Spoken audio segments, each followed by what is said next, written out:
তো হ্যালো বন্ধুরা, welcome to my YouTube channel Bikash CC mobile repairing.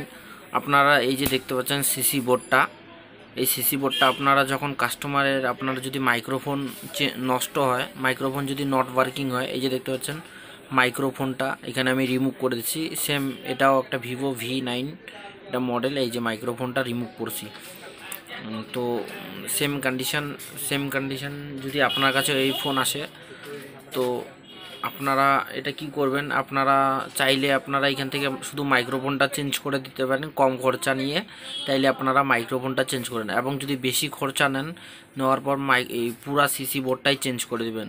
কারণ পুরা সিসি বোর্ডটা চেঞ্জ করলে পরবর্তীকালে এই যে চার্জার পিন বা বোর্ডের কোনো সমস্যা হলে তোমাকে কাস্টমার বলতে পারবে না যে আমার সিসি বোর্ডটা তুমি কি দিলা নতুনের টাকা নিয়ে, কিন্তু আমরা শুধু মাইক্রোফোনটা যদি লাগাই দিই তখন বলবে যে আমাদের সিসি বোর্ডটা আবার প্রবলেম হচ্ছে, পিনটা ডিস্টার্ব হচ্ছে বা চার্জিংয়ের প্রবলেম হচ্ছে।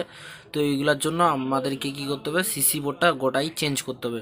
নইলে আমাদের যেই কাস্টমার, সেই কাস্টমারের উপর ট্রাস্ট, যেটা আমাদের মধ্যে বিশ্বাসটা নষ্ট হয়ে যাবে। ওই জন্য এই সিসি বোর্ডটা পুরোটা চেঞ্জ করে দিতে হয়। এবং কম খরচা নিয়ে মাইক্রোফোন বা চার্জার বা হেডফোন জ্যাক এগুলো রিমুভ করে বা চেঞ্জ করে দিলে সেটা অন্য ব্যাপার।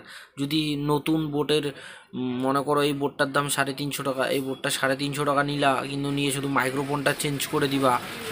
তো মাইক্রোফোনটা চেঞ্জ করলে কি হবে, তখন ধরে নাও কিছুদিন বাদে তখন চার্জার পিনটা যাবে, তখন কাস্টমার বলে তোমার কাছ থেকে চেঞ্জ করে নিলাম গোটা সিসি বোর্ডটা, আর এখন আবার চার্জার পিনটা প্রবলেম। তো ওই জন্য মাইক্রোফোনটা চেঞ্জ করে লাভ নেই, সম্পূর্ণ সিসি বোর্ডটা চেঞ্জ করে দাও, তাইলে হয়ে যাবে। আর যদি সেটা না করো, মাইক্রোফোনটা চেঞ্জ করে দাও বা টাকাটা বেশি নিয়ে রাখো, তাহলে পরে তোমাকে এটা চেঞ্জ করে দিতে হবে, বলতে হবে যে পরে আসো আমি দেখতেছি, দেখে এটা তোমাকে চেঞ্জ করে রাখতে হবে। তো এটা আমাদের ছোট্ট ভিডিও।